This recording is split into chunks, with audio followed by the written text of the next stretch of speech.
ஓர் அடர்ந்த காட்டில் ஒரு பெரிய கொடூரமான சிங்கம் இருந்தது.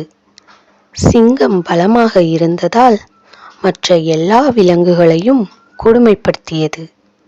சிங்கத்தால் மற்ற விலங்குகள் ஒற்றுமையாக வாழ முடியவில்லை. அதனால் எல்லா விலங்குகளும் சேர்ந்து யானையின் தலைமையில் ஒரு மாநாட்டை கூட்டி சிங்கம் தொந்தரவு செய்வதை தடுப்பது எப்படி என்று விவாதிக்கப்பட்டது. இந்த சிங்கத்தை எப்படியாவது ஒழிக்க வேண்டும்.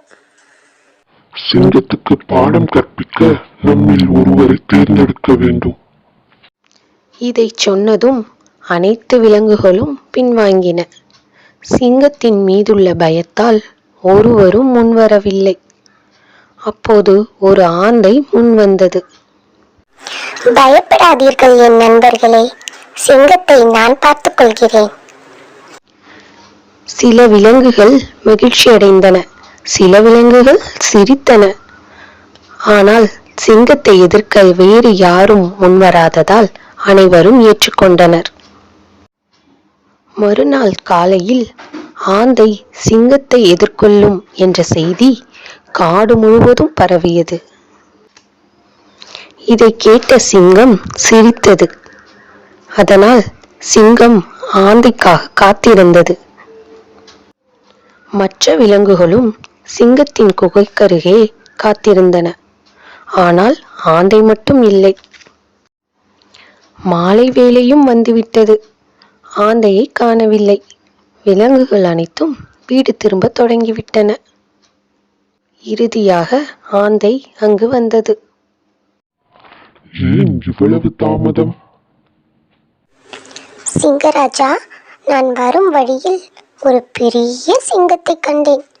அதனால் பயந்து ஒளிந்து கொண்டேன். சிங்கம் தூங்கிய பின்புதான் வர முடிந்தது. என்ன? என்னை விட வலிமையான சிங்கம் இருக்கிறதா? என்னை அந்த சிங்கத்திடம் அழைத்துச் செல், பார்ப்போம். ஆந்தை சிங்கத்தை ஒரு கிணற்றிற்கு அழைத்துச் சென்றது. நான் கடைசியாக பார்த்தபோது சிங்கம் இந்த கிணற்றின் உள்ளே சென்றது.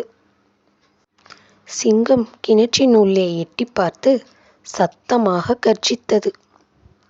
கிணற்றின் எதிரொலியால் உள்ளே இருந்து கர்ஜனை சத்தம் அதிகமாக வெளிப்பட்டது.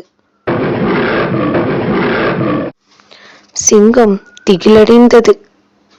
சிங்கத்தின் உருவம் கிணற்றின் உள்ளே பிரதிபலித்தது. முட்டாள் சிங்கம், தன்னை விட பலசாலியான ஒரு சிங்கம் கிணற்றின் உள்ளே இருப்பதாக நினைத்து கொண்டு அந்த காட்டை விட்டே ஓடியது. இதை அறிந்த அனைத்து விலங்குகளும் ஆந்தையை பாராட்டின. அனைத்து விலங்குகளும் சந்தோஷமாக கொண்டாடின.